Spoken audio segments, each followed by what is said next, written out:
राधे राधे भाई लोग, कैसन बानी जा रहुआ सब। हम आशा करते हैं कि रहुआ सब एकदम मस्त हो खमजा, जबरदस्त हो खमजा और अपन अपन तैयारी में पूरी तरीका से व्यस्त हो खमजा।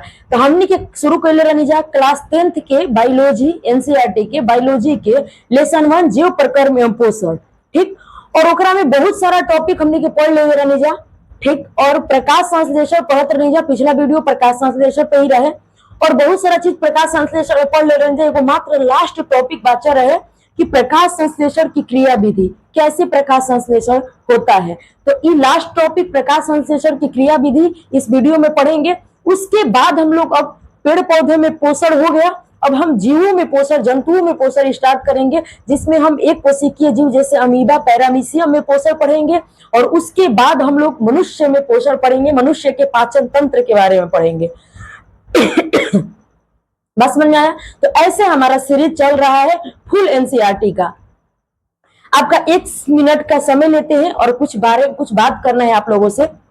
बात यह है कि एक बच्चे कमेंट किए थे कि मैम क्लास 9th के लिए कुछ नहीं है। तो देखिए, हम आपको क्लियर बता देते हैं कि इस चैनल पर हम आपको क्लास 6 से लेकर के क्लास 12 तक के साइंस का सभी सेक्टर पढ़ाएंगे। क्लास 6 से लेकर के 12 तक के सभी साइंस के विषय पढ़ाएंगे। हमने 10th से ही क्यों स्टार्ट किया, क्योंकि बिहार बोर्ड के बच्चों के भी 10th का एग्जाम है, उनके लिए काफी प्रॉफिट हो जाएगा। और बाकी क्लास 10th एक कॉम्पिटेटिव एग्जाम के लिए बहुत ही अच्छा बेस हो जाता है 9th और 10th। तो हम 9th का भी क्लास बहुत जल्दी स्टार्ट करेंगे। अभी हम 10th स्टार्ट कर दिए हैं। ऐसे सीरीज चलता रहेगा, 9th का भी सीरीज चलता रहेगा, 10th का भी सीरीज साथ में चलता रहेगा, फिर 11th का भी हम क्लास लाएंगे। धीरे धीरे सारी चीजें करेंगे। और इसी चैनल पे आप लोगों को केवल साइंस ही नहीं, आपको 9th और 10th का हर विषय, Sanskrit, Hindi, math, SST, English, हर विषय 9th 10th का इस चैनल पे आपको फ्री में एकदम बेसिक से पढ़ाया जाएगा।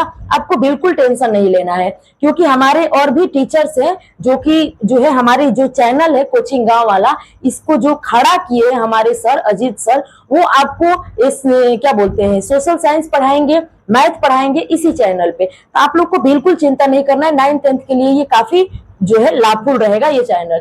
उसके बाद हम कॉम्पिटेटिव एग्जाम के बच्चों के लिए हम आपको बता रहे हैं कि किसी भी एग्जाम की तैयारी आप कर रहे हैं, अगर उसमें आपको साइंस अगर क्वेश्चन पूछ रहा है तो आपको कोई भी एक्स्ट्रा बुक पढ़ने की जरूरत नहीं है, क्योंकि क्लास 6 से लेकर के 12 तक की एनसीईआरटी अगर आप पढ़ लेते हैं तो आप क्यों एग्जाम में बैठिए भारत का, आप हर एग्जाम में बेहतर स्कोर करिएगा साइंस का। तो वही हम इस चैनल पे आपको सीरीज शुरू करेंगे। 6 से लेकर के 12 तक का पूरा एनसीईआरटी हम आपको बेसिक से पढ़ाएंगे। तो आप बिल्कुल निश्चिंत रहिएगा। आने वाले समय में हम इसी चैनल पे आपको जो है क्या बोलते हैं क्लास 11th का 12th का आर्ट्स का विषय चलाएंगे। आर्ट्स का क्लास 6 से लेकर के 12 तक का फुल एनसीईआरटी पढ़ेंगे आर्ट्स विषय का इसी चैनल पे। ठीक, तो ये चैनल आगे चल के आप लोगों के लिए बहुत लाभफुल रहेगा। तो इसे सब्सक्राइब करके हमें सपोर्ट जरूर कीजिएगा। आप लोग का मदद हम जरूर करते रहेंगे। तो चलिए 1 मिनट हो गया, ज्यादा समय आपका नहीं लेंगे, क्लास को स्टार्ट करते हैं। तो देखिए, प्रकाश संश्लेषण की क्रिया विधि की बात करें तो प्रकाश संश्लेषण क्या है हमने जान लिया है।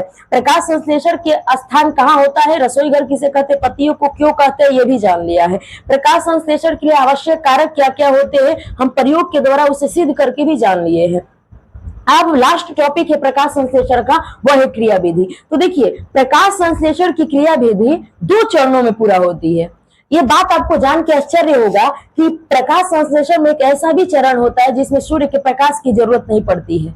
यानी कि प्रकाश संश्लेषण 2 चरणों में पूरा होता है। प्रकाश संश्लेषण की क्रिया विधि कितने चरणों में पूरा होती है, 2 चरणों में पूरा होती है। इसके पहले चरण को कहते हैं, इसका जो पहला चरण होता है उसको हम लोग कहते हैं प्रकाशिकी अभिक्रिया। क्या कहते हैं, प्रकाशिकीय अभिक्रिया। इस चरण में क्या होता है आप ध्यान से समझते जाइएगा। इस चरण में हम, इसका नाम ही है प्रकाशिकी, यानी कि इस चरण में सूर्य के प्रकाश का उपयोग होगा भरपूर। तो देखिए होता क्या है कि जो पेड़ पौधों की पत्तियां होती है, पत्तियों में जो क्लोरोफिल मौजूद होते हैं, तो जब पत्तियों पर सूर्य का प्रकाश पड़ता है तो पत्तियों के अंदर क्लोरोप्लास्ट के अंदर जो थैलेक्वाइड में जो क्लोरोफिल मौजूद रहता है, वो क्लोरोफिल सूर्य के प्रकाश की विकिरण ऊर्जा को अवशोषित कर लेता है। क्यों? क्योंकि उसमें मैग्नीशियम तत्व रहता है, हमने इसको पढ़ा दिया है। तो ये सूर्य के प्रकाश की विकिरण ऊर्जा को अवशोषित करके पत्तियों के अंदर इकट्ठा कर लेता है। तो जैसे ही पत्तियों के अंदर सूर्य का प्रकाश पहुंचता है तो ये क्या काम करता है कि पत्तियों के अंदर जो जल इकट्ठा रहता है, उसकी द्वार कोशिका में जो जल भरे रहते हैं, उस जल को तोड़ने का काम करता है कौन? विकिरण ऊर्जा, सूर्य की विकिरण ऊर्जा इसको तोड़ने का काम करता है और तोड़ करके इसे हाइड्रोजन और ऑक्सीजन गैस में बदल देता है। बात समझता है? तो देखिए, इसी को हम लोग कहते हैं प्रकाश संश्लेषण का पहला चरण, यानी कि प्रकाश की अभिक्रिया।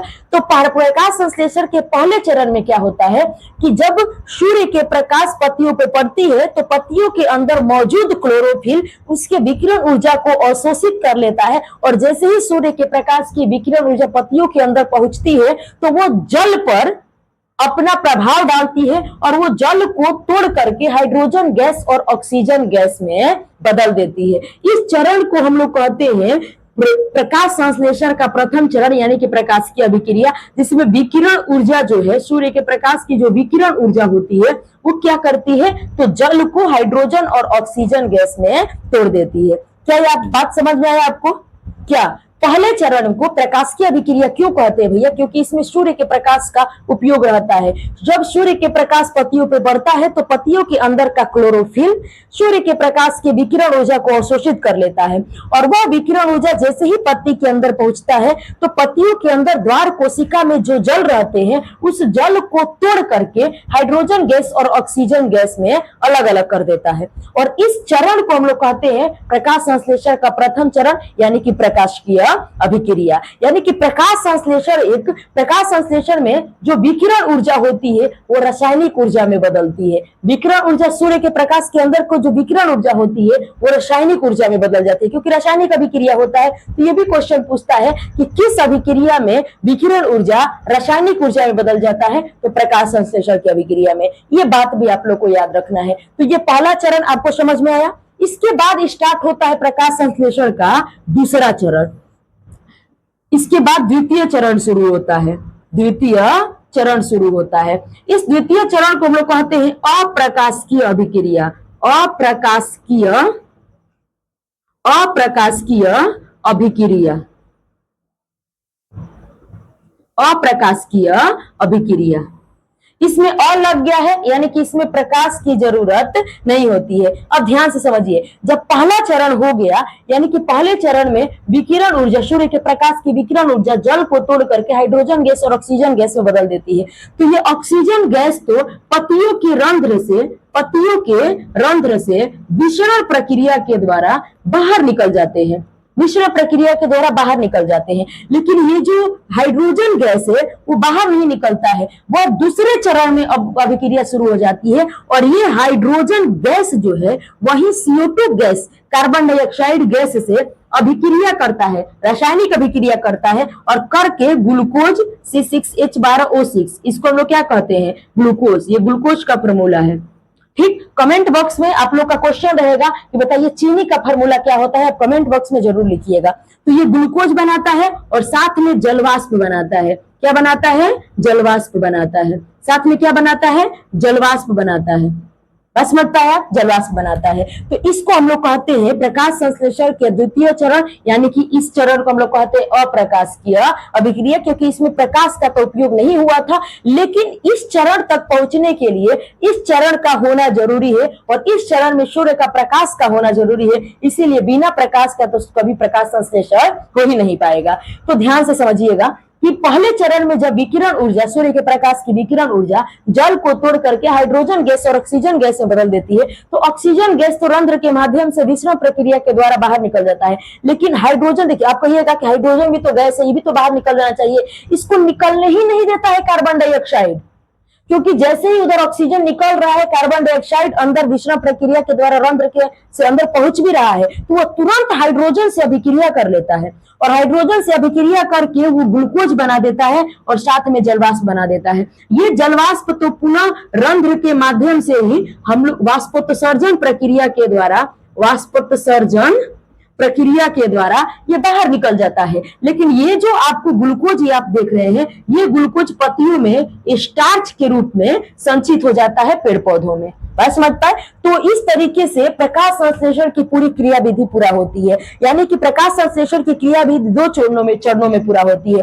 पहले चरण में सूर्य के प्रकाश का उपयोग होता है, उसको हम लोग प्रकाश की अभिक्रिया कहते हैं। और पहले चरण के बाद जो दूसरे चरण होते हैं वो शुरू हो जाते हैं, जिसमें सूर्य के प्रकाश की जरूरत नहीं रहती, इसलिए उसे अप्रकाश की अभिक्रिया कहते हैं। तो पहले चरण में क्या होता है कि जब सूर्य के प्रकाश पत्तियों पे पड़ता है तो पत्तियों के अंदर के क्लोरोफिल सूर्य के प्रकाश के विकिरण ऊर्जा को अवशोषित कर लेता है और जैसे ही विकिरण ऊर्जा पत्तियों के अंदर पहुंचता है तो पत्तियों के रंध्र की जो पास में द्वार कोशिका होती है उसमें जो जल भरे रहते हैं उस जल पर यह प्रभाव डालता है और हाइड्रोजन और ऑक्सीजन गैस में इस जल को क्या कर देता है, अलग अलग तोड़ देता है। ऑक्सीजन गैस तो रंध्र के माध्यम से विसरण प्रक्रिया के द्वारा वायुमंडल में चला जाता है, लेकिन हाइड्रोजन गैस जो है कार्बन डाइऑक्साइड से अभिक्रिया कर लेता है दूसरे चरण में और फिर ये ग्लूकोज और जलवाष्प का निर्माण करता है और ये प्रक्रिया अप्रकाश की अभिक्रिया कहलाती है। द्वितीय चरण कहलाता है प्रकाश संश्लेषण का। और इस तरीके से दो चरणों में किसी भी पत्तियों के अंदर प्रकाश संश्लेषण की प्रक्रिया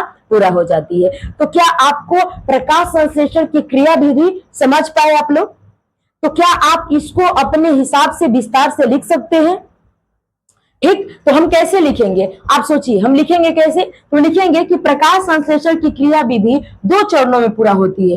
पहला चरण लिखेंगे प्रकाश की अभिक्रिया कहते हैं। इस चरण में क्या होता है तो ध्यान से समझिएगा कि जब सूर्य का प्रकाश आता है पत्तियों पे पड़ता है तो पत्तियों के अंदर का क्लोरोफिल सूर्य के प्रकाश के विकिरण ऊर्जा को खींच लेता है, ठीक, अवशोषित कर लेता है और जैसे ही वो विकिरण ऊर्जा पत्तियों के अंदर पहुंचता है तो उसकी पत्तियों के अंदर मौजूद जल को तोड़ करके हाइड्रोजन गैस और ऑक्सीजन गैस में बदल देता है। ऑक्सीजन गैस तो रंध्र के माध्यम से उत्पाद के रूप में बाहर निकल जाता है, लेकिन हाइड्रोजन गैस जैसे ही निकालने की कोशिश करता है मुंह पे आता है CO2 का, तो निकलना तो निकलना ही नहीं देता है, तुरंत उससे रासायनिक अभिक्रिया कर लेता है। बात समझता है? और जैसे ही रासायनिक अभिक्रिया करता है द्वितीय चरण में प्रवेश कर जाते हैं हम लोग और ये CO2 जो है वो हाइड्रोजन गैस से अभिक्रिया करके ग्लूकोज का निर्माण करता है और साथ में जलवाष्प बना देता है। जलवाष्प तो वाष्पोत्सर्जन प्रक्रिया के द्वारा वायुमंडल में चला जाता है, लेकिन ये जो ग्लूकोज है वो स्टार्च के रूप में पेड़ पौधों में संचित रहता है और इसी से पेड़ पौधे अपना ऊर्जा प्राप्त करते हैं। तो ये थे प्रकाश संश्लेषण की क्रिया विधि। और इस क्लास के बाद प्रकाश संश्लेषण सब खत्म हो गया और इसमें जितने भी ऑब्जेक्टिव क्वेश्चन प्रकाश संश्लेषण से बन सकते थे ये सारे क्लास लेने के बाद आपका कोई भी क्वेश्चन नहीं छूटेगा। अब उसके बाद हम स्टार्ट करेंगे, अब पेड़ पौधों में जो है पोषण हो गया, अब हम जीव जंतुओं में पोषण शुरू करेंगे। तो जीव जंतुओं में दो प्रकार के जीव जंतु होते हैं, एक होते हैं कोशिकीय, एक होते हैं बहुकोशिकीय। तो एक कोशिकीय जीवों में जैसे अमीबा, पैरामीशियम, तो इसके बारे में हम लोग पढ़ लेंगे। उसके बाद मानव पाचन तंत्र के बारे में स्टार्ट करेंगे, A to Z कहानी जानेंगे, जो कि मानव पाचन तंत्र कॉम्पिटिटिव एग्जाम के लिए भी काफी महत्वपूर्ण हो जाता है। तो बने रहिएगा इसी तरीके से वीडियो में। अगर आपको क्लास पसंद आया हो तो अपने दोस्तों में शेयर जरूर कीजिएगा, लाइक कमेंट सब्सक्राइब जरूर कर लीजिएगा। बाकी मिलते हैं नेक्स्ट वीडियो में, तब तक के लिए जय हिंद। मन लगा के पढ़ते रहिएगा। जय हिंद।